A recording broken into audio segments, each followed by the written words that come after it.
শুভ সন্ধ্যা। বাংলা দুনিয়ার পক্ষ থেকে আমি সুদীপ আজ চলে এসেছি কাঞ্চন মেলা উৎসবে। শীতের এই মরশুমে মানুষের জনসমাবেশ এবং চারিদিকে উত্তেজনাপূর্ণ এক আবহাওয়া, সব মিলিয়ে কাঞ্চন উৎসব জমজমাট হতে চলেছে। এখানে প্রত্যেক বছরে কখনো কলকাতা থেকে, কখনো বোম্বে থেকে, কখনো সিঙ্গার, ডান্সার, বহু শিল্পী এখানে এসে হাজির হয় এই প্রাঙ্গণে। আমরা এখন দাঁড়িয়ে আছি কাঞ্চন উৎসবের মূল গেটে। সেখানে আমরা দেখতে পাচ্ছি বিভিন্ন বাণী লেখা আছে। এখানে মা শারদার বাণী লেখা আছে, এখানে স্বামী বিবেকানন্দের বাণী লেখা আছে। অসংখ্য মানুষ পরিবার এবং বাচ্চাদের সঙ্গে নিয়ে এখানে ঢুকছে এবং সব মিলিয়ে পরিবেশ একদম উৎসব মুখর পরিবেশ তৈরি হয়ে গেছে। দেখতে পাচ্ছি চারিদিকে অসংখ্য স্টল বসেছে, খাবারের স্টল, মেলা স্টল। তো তার মধ্যে আমরা একটা জায়গায় চলে এসেছি, সেটা হচ্ছে পাঁশকুড়ার চপ। পাঁশকুড়ার এই যে বিখ্যাত চপ, এটা সমস্ত জায়গাতেই আমরা দেখতে পাই, নিরামিষ চপ এটা। এখানে নাকি কুচুর মুচুর আওয়াজ হয়। তো সেই জায়গায় আমরা চলে এসেছি, জেনে নেবো এই চপের মধ্যে কি আছে। বিশেষত্ব মানে এগুলো ডালের হচ্ছে, আর মশলা সব বাছাই করে মশলা, লং, এলাচ, জয়িত্রী, জায়ফল সব রকম মশলা দেওয়া আছে।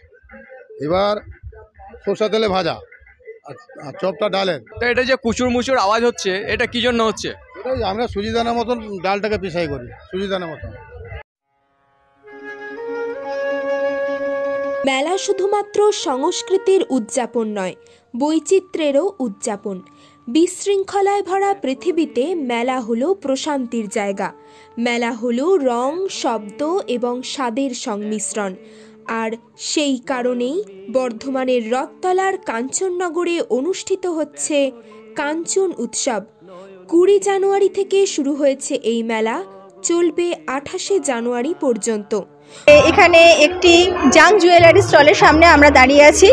তো দেখে নিই ওই জাং জুয়েলারি স্টলে কি ধরনের জুয়েলারি পাওয়া যায়। আচ্ছা দাদা, আপনাদের এখানে যে জুয়েলারিগুলো আছে, তো তার মধ্যে আপনাদের কোন জিনিসটা, মানে কোন ধরনের জাং জুয়েলারি সব থেকে বেশি বিক্রি হয়?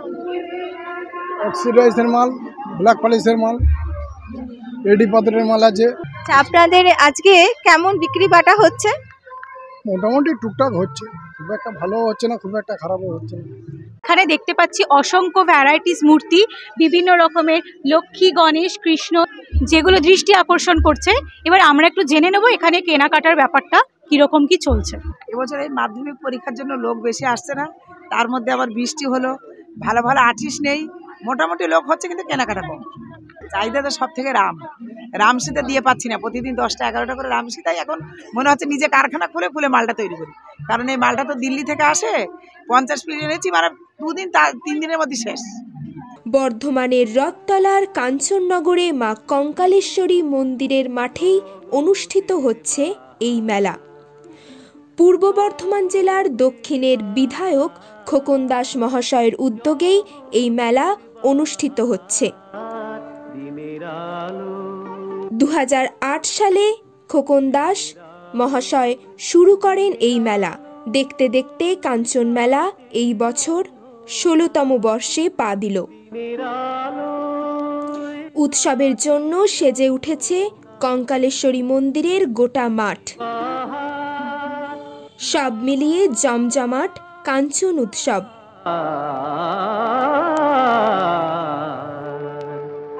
দিনের আলোয় কাটে অন্ধ